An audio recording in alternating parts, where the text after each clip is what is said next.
هر سال دوورزی پاییزی دا و جبو آمادەکاریên باران برف و سرمایه زوستانê نشتەجiyên gundan li herêma Cizîra Rojavayê Kurdistanê dest bi çakkirina xaniyên xwe dikin. Salana xelkên deverê xaniyên ku ji dar herî û kelpîçan hatine avakirin serê banan bi heriyê disayandin.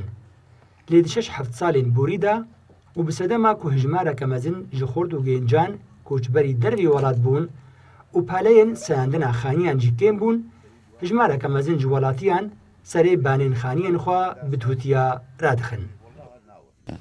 Havîna piçikî cebidîna, çila musa'edê mertikê bi germbûnê neweke blokaya û taniya çî xwedê ax nemaye, xwedê xortekî gobiyayê te bike nemaye.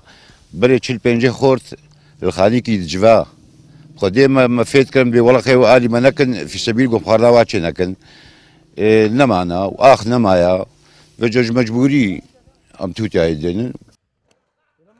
هسته کی آبکرنا خانیان دبیجا کو آب چند سالن خدانین خانیان لگندان دبج حریه بردانا و سری بانین خانیان به پارچین توتیا رادخن. هر وها دبیجی کو بدانینا پارچین توتیا نما پیوستیا خانیان هر سال بساندنا حریه دمینا. وج آلیکی دلوجی او مترسیا بارینا دلوپان دروجین برف و باران دا نامینا.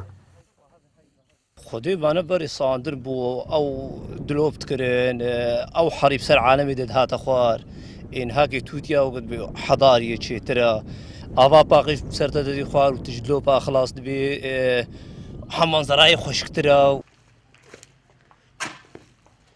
نشتەجiyên li gundan dibêjin ku xweşiya xaniyên ji dar û kelpîçan di werzê zivistanê da germin û di kela germa havînê de jî hênikin.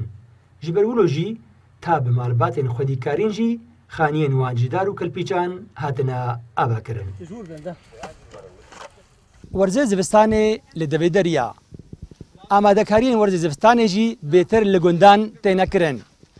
Not ji sedî ji xaniyên li gundan ji dar û kelpîçan hatine avakirin û tevlî ku gelek malbat karînên wan hene ku xaniyên nûjen jî ava bikin lê ji ber taybetmendiya van xaniyan çi ji alî bîr û bûçûnan vebe çi jî ji alî germ û sermayê vebe salana xaniyê xwe çak dikin.